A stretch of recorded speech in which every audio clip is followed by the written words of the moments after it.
7. Settlers. It had been 13 winters since the meeting of many tribes, and many things had changed for the Rasi, mostly for the worse. Tenka clawed her way up the dry, rocky edge of a ravine. That was close, she thought.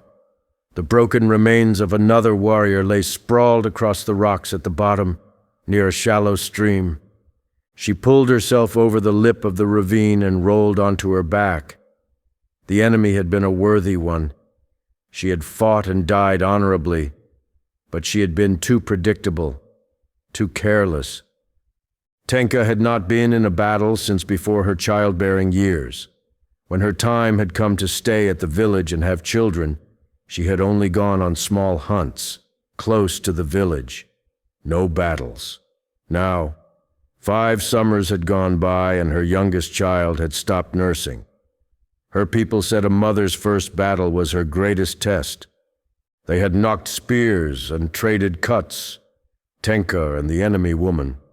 All the while Tenka corralling the woman closer and closer to the edge of the ravine. When the other woman had given up enough ground, Tenka planted her spear and pushed her full weight, feet first, into her enemy. The other woman kept her spear up and sliced a ragged line across Tenka's shoulder. They had both gone over the edge, but the other woman had flown, while Tenka had merely dropped, skidding down on her back until she could stop herself against a rock. Tenka stood and retrieved her spear. She massaged her shoulder and stiffened at the pain.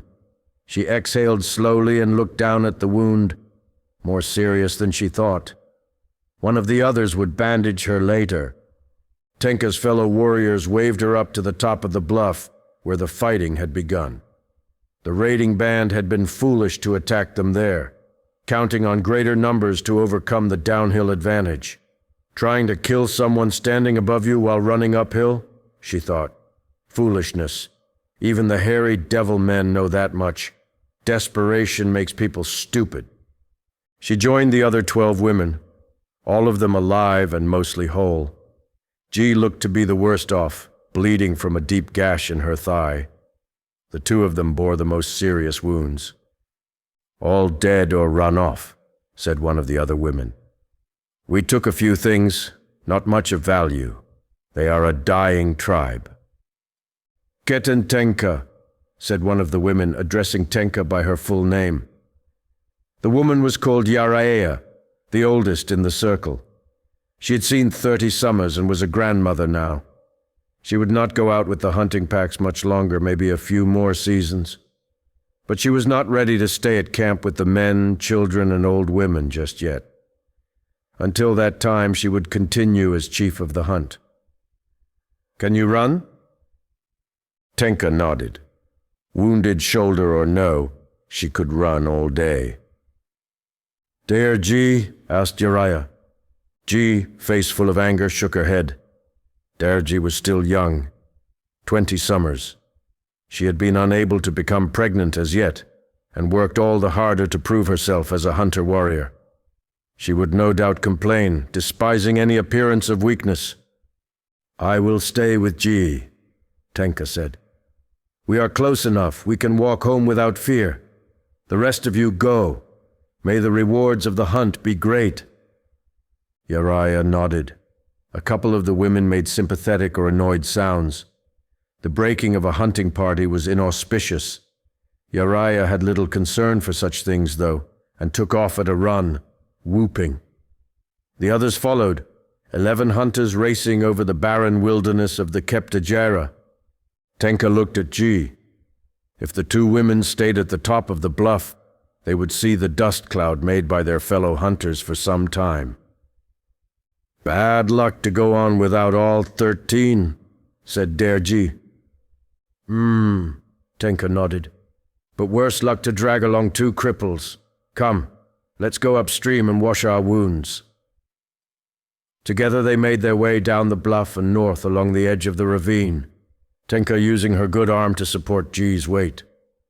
Nearing a place where the ravine shallowed, making the stream easier to reach, the 2 women stopped. "What in deep hell?" Tenka could not believe her eyes. On the far side of the stream, further on, an Easterling settlement had grown along the bank and up the gently sloping hillside above it. "Do we continue?" Jii asked. Tenka nodded, but she felt only half sure. The settlement looked large enough to support a full score of people, though she saw no one. Jii and Tenka would not be much match in their current state if a group of Easterlings appeared with bows and arrows. The two women eased their way down to the close edge of the stream. Tenka lowered Jii onto a flat rock in the shade of a small tree, then searched alongside the bubbling water. She found a small chushi plant, snapped off some of its leaves, stuffed them into her mouth, and chewed. She filled her cupped hands with water from the stream, went back to Jii, and poured the cold water over the bloody gash. Tenka rinsed the wound a few more times to clean off the blood and dirt, then took the wet wad of leaves from her mouth and pushed it onto the gash. Jii winced. "Hold your hand over it," Tenka said, "tight, like this." Jii winced again. Yes, okay." Tenka climbed partway up the slope and cut a thick stalk from a spotted green cacti. She returned to Jii and gestured for her to remove the wet leaves. Ignoring Jii's gasp, Tenka brushed the broken end of the green stalk against the wound, trailing a layer of thick sap over the gash. She squeezed more sap from the cacti stalk onto the wad of chewed leaves, then replaced the green, soggy mass on the injury. Tenka pulled the leather legging off her right leg. Jii opened her mouth to protest. Bare legs brought dishonor to both the owner of the legs and the village. Tenka valued life over honor, but Jii was young and vain. She would have bled to death rather than bare her own leg. Tenka shushed Jii and wrapped the legging twice around Jii's upper leg before tucking it tight. "Thank you," Jii muttered. Tenka nodded.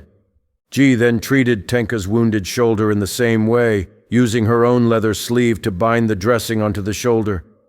Jii would look a little childish with her arm bare. It was true, but there was no dishonor in it. All the same, Tenka saw the nobility of the sacrifice and thanked Jii for it. A woman screamed.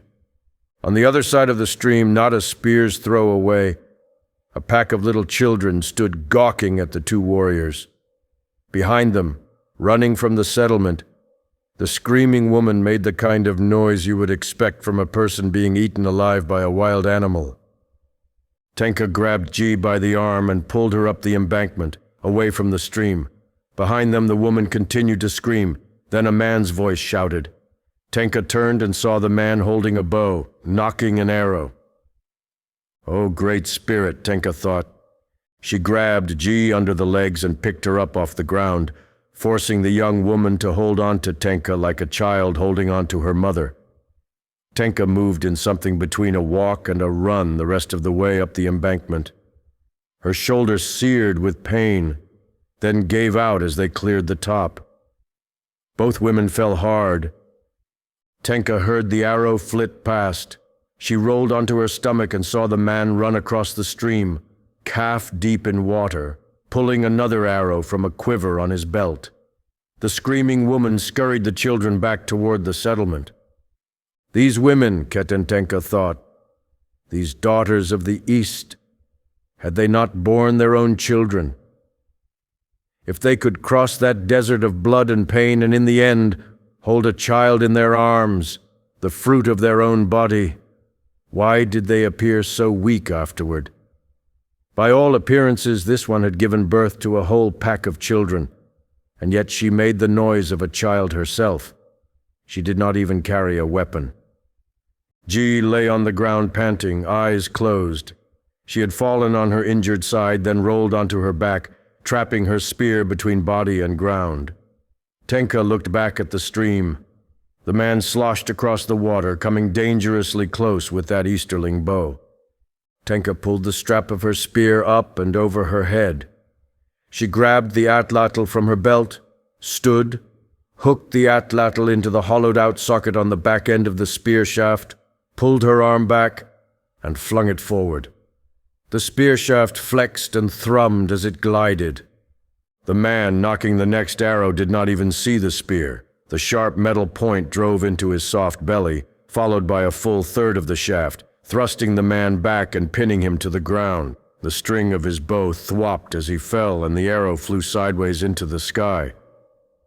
Tenka shook her head. She looked over at the settlement but saw no sign of the woman or her children. At least they did not see, she thought. She walked down to the man, knife in hand. He lay muttering his foreign language, tears welling in his eyes. Even the men of these people could not find the strength to die honorably. Tenka looked into those scared, stupid eyes. She held her knife up. He closed his eyes and made more noises, tears now streaming down his face. She reached down and pulled his eye open. She showed him the knife, then beat her hand on his chest twice, over his heart. Then she tapped his temple twice. Then she crossed her finger across his throat. She waited for his answer. He shook his head back and forth, moaning and crying. The man did not seem brave to her, with all his noise and tears, but Tenka did not wish to rob him of his dying choice. Maybe these people had their own way of dying honorably, choosing slow and agonizing pain over a quick end to make up for any lack of courage or honor in life. She had heard of such things in the old stories. Tenka placed her knife back in her belt. She grabbed her spear with her right hand, put her foot on his chest, and pulled with all her strength. It took 3 pulls before the barbed spear ripped free, each pull bringing screams of agony from the man.